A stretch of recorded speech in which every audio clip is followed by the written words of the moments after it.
여로보암이 북이스라엘을 통치하고 있을 때 남유다에서는 아비암이 왕위에 올랐습니다. 아비암 역시 르호보암이 행한 모든 악행을 저질렀습니다. 그러나 하나님께서는 다윗에게 이 사무엘하 7장에서 허락하신 약속하였던 그 언약을 기억하시고 아비암이 다스리는 날 동안 그에게 은혜와 긍휼을 베풀어 주셨습니다. 아비암이 예루살렘에서 이 3년 동안 다스렸는데 그의 어머니의 이름은 마아가입니다. 그녀는 아비살롬의 딸이라고 나오는데 이것은 다윗의 아들 압살롬의 이름을 또 다르게 부른 이름입니다. 압살롬의 딸 마아가와 르호보암 사이에 이 태어난 아들이 바로 아비암인 것입니다. 그러면 아비암은 어떤 왕이었습니까? 성경은 그 역시 아버지 르호보암이나 또 노년의 이 솔로몬처럼 하나님 앞에 그 역시 악한 일을 행하였던 왕이었다 이렇게 말씀하고 있습니다. 3절의 말씀입니다. 아비암이 그의 아버지가 이미 행한 모든 죄를 행하고 그의 마음이 그의 조상 다윗의 마음과 같지 아니하여 그의 하나님 여호와 앞에 온전하지 못하였으나 이처럼 그도 역시 온갖 악을 행하고 온전하지 못하였다고 성경은 말씀하고 있습니다. 그럼에도 불구하고 아비암은 하나님께서 다윗에게 예루살렘에서 내 종 다윗이 항상 내 앞에 등불을 가지고 있게 하리라 이 하신 언약을 기억하셨기 때문에 그는 무사할 수 있었다는 것입니다. 사무엘하 7장 15절의 말씀을 보면 다윗의 자손들이 비록 범죄할지라도 사울에서 은총을 빼앗은 것 같이 그에게 그렇게 빼앗지는 않을 것이라고 하나님께서 말씀하는 그러한 말씀이 있습니다. 사무엘하 7장 16절 말씀입니다. 내 집과 내 나라가 내 앞에서 영원히 보전되고 내 왕위가 영원히 견고하리라 하셨다 하라. 하나님께서는 이처럼 나라를 영원히 보전하시고 왕위를 견고하게 세워주실 것이라고 다윗 왕조에 약속을 하셨습니다. 이 아비암은 그 하나님의 언약으로 인해서 그 은혜를 입고 있는 것입니다. 그가 온갖 악행을 행하고도 무사할 수 있는 것은 바로 그 하나님의 언약으로 인한 긍휼 때문이었습니다. 그러므로 우상 숭배의 길, 범죄의 길에 빠져서 그대로 나아가는 것이 아니라 그 은혜를 기억한다면 돌이키고 회개해야 했음에도 불구하고 그렇지 않은 모습을 보였다는 것입니다. 이처럼 하나님께서는 긍휼이 많으시고 또 은혜로우시고 노하기를 더디하시고 인자하심이 풍부하신 하나님이십니다. 하나님께서 그 택한 백성들의 악행을 오래도록 참으시고 기다리시는 하나님이십니다. 그러나 이러한 하나님의 마음을 헤아릴 수가 있다면 그리고 그러한 하나님의 마음을 안다면 범죄의 길에서 돌이켜야 한다는 것입니다. 죄악의 길에서 돌이켜야 한다는 것입니다. 악을 저지르고 있음에도 또 우상 숭배의 길을 가고 있음에도 아무런 일이 일어나지 않는 것이 아무런 잘못도 없기 때문에 또는 하나님이 계시지 않기 때문에 아무런 일이 일어나지 않는 것이라는 것을 우리는 기억해야 된다는 것입니다. 아비암의 어머니 이 마아가는 아세라상을 만들어 섬기는 그러한 사람이었다는 것을 우리는 볼 수 있습니다. 이 아비암의 어머니 마아가는 이 아세라상을 만들어 섬기는 우상 숭배자였는데 어머니로서 자녀에게 올바른 신앙을 물려주지를 못했습니다. 우상 숭배의 길에서 돌아오도록 그 자녀를 신앙으로 양육하지 못하고 이 도리어 잘못된 믿음의 본을 보여주었습니다. 그러나 하나님 보시기에 큰 악을 행하고 범죄의 길로 계속 나아갔다는 것입니다. 이 4절의 말씀을 보면 하나님께서 다윗을 위하여 등불을 주셨고 그의 아들이 뒤를 잇게 하여 예루살렘을 견고하게 하셨다 이렇게 말씀을 하고 있습니다. 다윗이 하나님 앞에 밧세바를 범하는 죄를 저질렀지만 그것 이외에는 평생의 여호와 보시기에 정직하게 행하고 명령하시는 것을 지키는 하나님의 사람이었다 이렇게 평가를 하고 있습니다. 아담과 하와의 범죄 사건 이후에 모든 인간은 죄의 DNA를 갖고 태어났다. 우린 이렇게 비유를 할 수 있습니다. 그러므로 아담과 하와의 범죄 사건 이후에 인간은 죄성이 있고 하나님의 은혜 없이는 그 죄를 쉬이 하나님 앞에 회개하거나 또 돌이키지 않는 그러한 연약한 존재들입니다.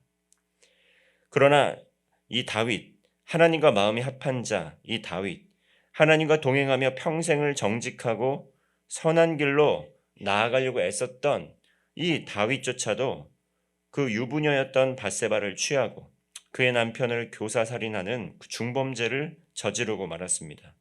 다윗의 예를 통해서 우리가 알 수 있는 것 무엇입니까? 죄의 DNA를 갖고 있는 우리, 하나님 앞에 정말 합한 자였던 그 다윗조차도 범죄의 길로 나아갈 수 있듯이 하나님 앞에 그 누구도 자신할 수 없는 존재임을 우리는 기억해야 된다는 것입니다. 하나님 앞에 누구도 자신의 신앙을 자신하거나 또 교만하게 행동하지 말아야 함을 우리는 배울 수 있다는 것입니다. 그리고 이 다윗의 모습을 통해서 부와 명예, 권력을 갖춘 순간 하나님 앞에 바로 서 있지 않는다면, 하나님의 말씀을 가까이 하지 않고 그렇게 은사로 주신 것들을 잘 사용하지 않는다면 다윗과 같이 넘어지고 유혹받을 수 있다는 것을 보여주는 말씀입니다. 그럼에도 불구하고 긍휼이 풍성하신 하나님께서 다윗의 회개 기도를 들어주시고 용서하여 주셨습니다. 우린 이것을 기억해야 됩니다. 하나님 앞에 늘 깨어 기도하고 겸손한 마음으로 이 말씀을 우리의 삶에 비추어 회개하고 돌이키며 하나님과 동행하는 삶을 살아야 한다는 것입니다. 그렇지 않을 경우에 하나님의 법과 질서가 우리의 삶에 또 임하지 않는 경우에 관계에 균열이 오게 되고 또 갈등이 오게 되고 우리의 삶에 모든 또 우리가 이해할 수 없는 죽고 죽이는 이러한 사륙이 지속되면서 이 땅을 빼앗기게 된다는 것입니다. 결국 하나님께서 주신 복을 우리가 누리지 못하게 된다는 것을 우리는 성경을 통해 알 수가 있습니다. 6절의 말씀입니다.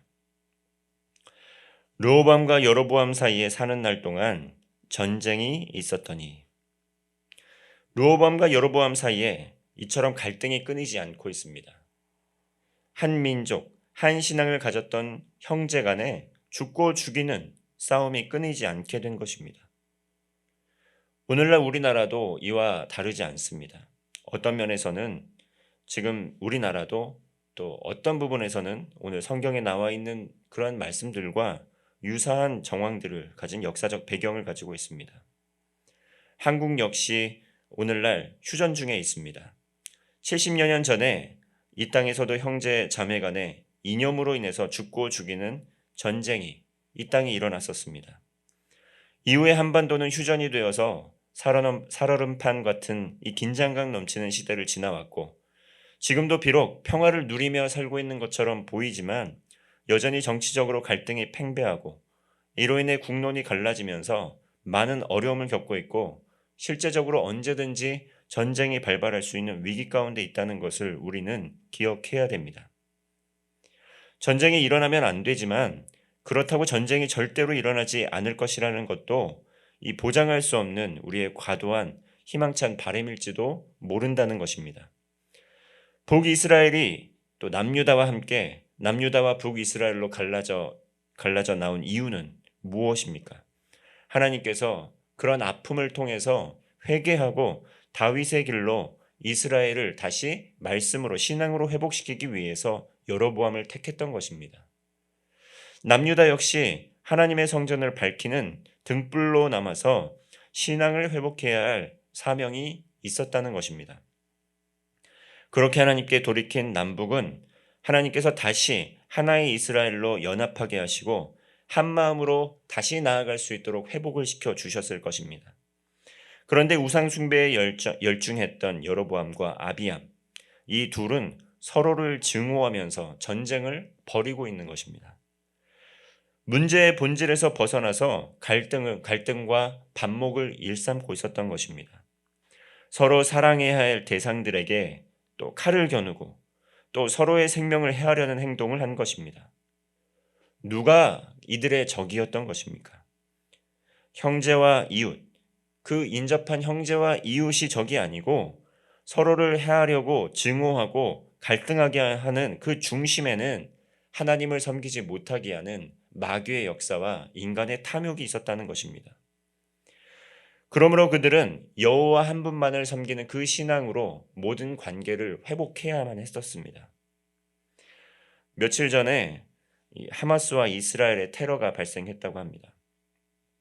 이스라엘과 팔레스타인의 이 가자 지구에서 지금 수천여 명의 사상자가 발생하고 있고 엄청난 전쟁이 또 발발할 것 같은 상황 중에 있습니다. 우크라이나와 러시아의 전쟁도 역시 끊이지 않고 있습니다. 폭력은 또 다른 폭력을 낳고 있고 보복은 또 다른 보복을 불러일으키고 있습니다. 이스라엘은 보복의 길로 나아갔습니다. 그러나 하나님께서 우리가 이러한 상황을 통해서 원하시는 것은 무엇이겠습니까? 예수 그리스도께서는 보복 대신에 십자가와 대속의 은혜, 또 부활과 이 부활의 영광으로 복음의 능력으로 세상을 치유하고 회복시켜 나아갔습니다. 이 땅의 질서가 무너지고 갈등으로 인해서 전쟁이 계속 일어나고 평화가 사라지고 아직도 슬픔 중에 있는 이들이 참으로 많습니다. 이들을 위해 우리는 기도해야 된다는 것입니다. 또한 우리 나라를 위해서 역시 기도해야 된다는 것입니다. 또한 세속의 가치 가운데 가족 해체가 일어나고 있고 가정이 깨지고 있고 가정이 안식을 얻을 수 있는 처소가 되지 못하고 어디에도 쉴 곳 없고 마음 둘 곳 없는 이들이 너무나도 많다는 것입니다. 가정을 위해서, 교회를 위해서 우리는 기도를 해야 된다는 것입니다. 문제의 본질은 하나님 한 분만을 섬기는 신앙을 회복하는 데 있다는 것, 이것을 기억해야 된다는 것입니다. 돈이나 명예로 또는 성적 쾌락을 통해서 우리가 진정한 만족을 얻거나 우리의 부족한 어려운 것들을 충족할 수 있는 것은 아닙니다. 우리의 모든 삶의 헛된 바람, 우상을 내려놓고 하나님 앞에 돌아가야 된다는 것입니다. 하나님을 사랑하고 그 사랑으로 이웃을 사랑하면서 그러한 온 세상의 평화의 복음을 전하며 나가게 될 때 하나님께서 이 땅에 무너진 곳, 아픔이 있는 곳을 세우시고 치료하실 것입니다. 이러한 사명을 가지고 오늘 하루 주님 앞에 바로 서고 바로 서는 하나님과 동행하는 성도 되시기를 바랍니다. 기도하겠습니다. 하나님 아버지, 이 땅의 황무함을 보시고 영적으로 황폐해진 이 땅에 영적 회복을 일으켜 주옵소서. 먼저 우리의 신앙을 바로 세워 주시옵소서. 모든 우상을 척결하게 하시고 하나님 한 분만을 섬기는 신앙인이 되게 하여 주옵소서. 현재 이스라엘과 하마스 간의 전쟁이 진행 중에 있습니다. 이 땅 가운데 평화를 허락하여 주셔서 예수 그리스도의 생명의 복음으로, 평화의 복음으로 갈등과 분쟁이 가득한 땅 가운데 참된 안식과 평안을 허락하여 주시옵소서. 이 땅에 무너진 가정과 교회, 관계를 회복시켜 주시고 하나님 나라를 확장하며 회복하는 사명을 회복시켜 주옵소서. 예수님의 이름으로 기도하옵나이다. 아멘.